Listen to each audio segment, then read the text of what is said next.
Assalamu alaikum. Many other Americans have Muslims in their families or have lived in a Muslim majority country. I know because I am one of them. But my father came from a Kenyan family that includes generations of Muslims. As a boy, I spent several years in Indonesia and heard the call of the azan at the break of dawn. I have known Islam on 3 continents before coming to the region where it was first revealed. That experience guides my conviction. You're absolutely right that John McCain has not talked about my Muslim faith.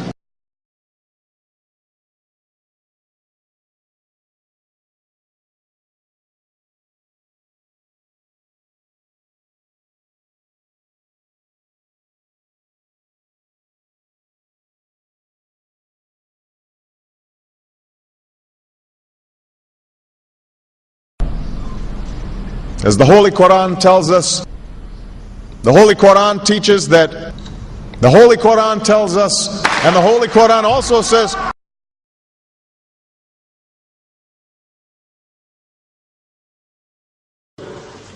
we will convey our deep appreciation for the Islamic faith, which has done so much over the centuries to shape the world. I would like to speak directly to the people and leaders of the Islamic Republic of Iran. Your great and celebrated culture. Over many centuries, your art, your music, literature, and innovation have made the world a better and more beautiful place. We know that you are a great civilization, and your accomplishments have earned the respect of the United States and the world. I also know civilization's debt to Islam. It was Islam at places like Uluzar that carried the light of learning through so many centuries, paving the way for Europe's Renaissance and Enlightenment. It was innovation in Muslim communities that developed the order of algebra, our magnetic compass and tools of navigation, our mastery of pens and printing, our understanding of how disease spreads and how it can be healed. Islamic culture has given us majestic arches and soaring spires, timeless poetry and cherished music, elegant calligraphy, and places of peaceful contemplation.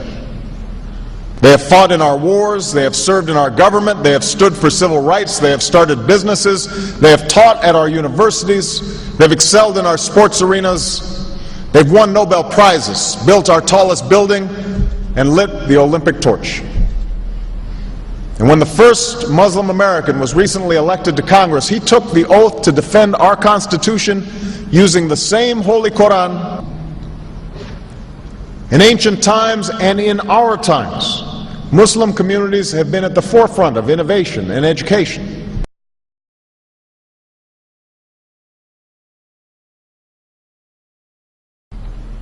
Islam is not part of the problem in combating violent extremism. It is an important part of promoting peace.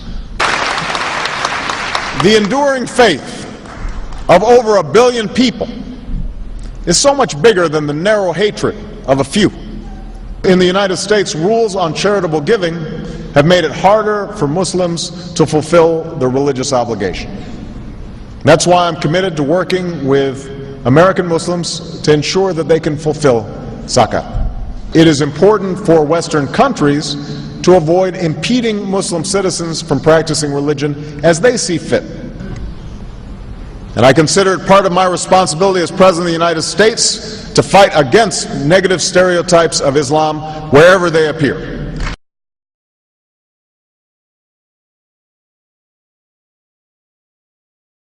We are no longer a Christian nation. We do not consider ourselves a Christian nation. The United States has been enriched by Muslim Americans. Since our founding, American Muslims have enriched the United States. Islam has always been a part of America's story.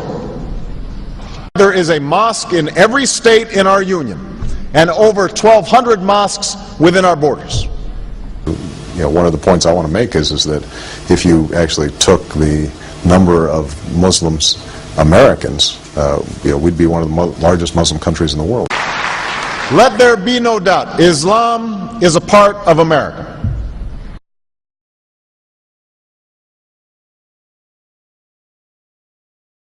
He did bow to the Muslim king, while he did not do it to the British Queen of England. And by bowing, he showed the world that I am subservient. I do bow down to you as a Muslim king, something no other president has done with Saudi Arabia.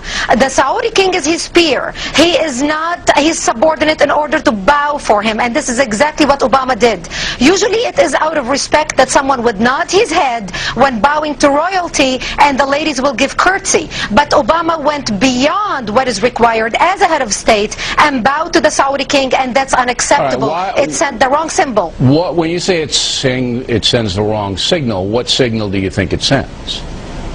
It sent a message that Islam is superior to any other master or king or president in the world, that an American president bowed to a Muslim king. It also sent a message that terrorism and jihadism is giving Islam the respect it should have on the world stage, to the point that it made an American president, for the first time in history, bow to a Muslim king.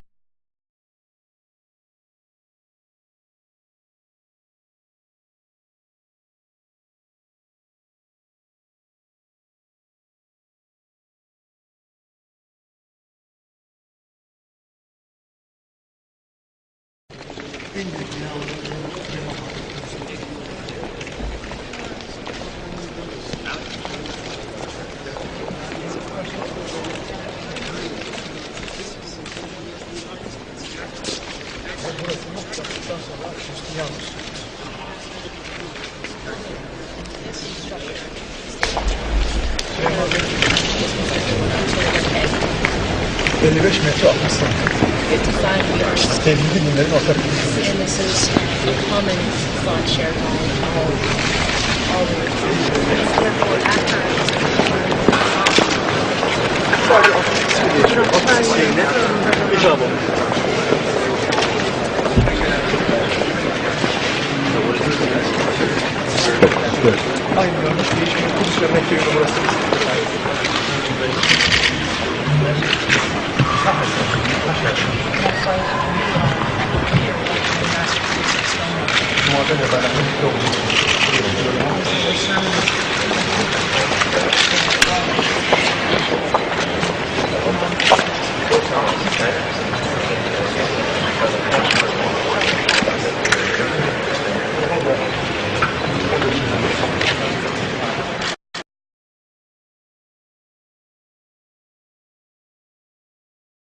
Presidential candidate Barack Obama is trying to change political fashion. He gave a speech in Iowa City today, and he wasn't wearing an American flag pin. Those pins have become synonymous with politicians since 9/11. Obama says he doesn't like how the pin has come to represent patriotism in America. I won't wear that pin on my chest. It's a little weird, Alan, that in the middle of the campaign the guy takes off the American flag that most people wear because they're proud of their country. Let me speak as clearly and as plainly as I can. America is not and never will be at war with Islam.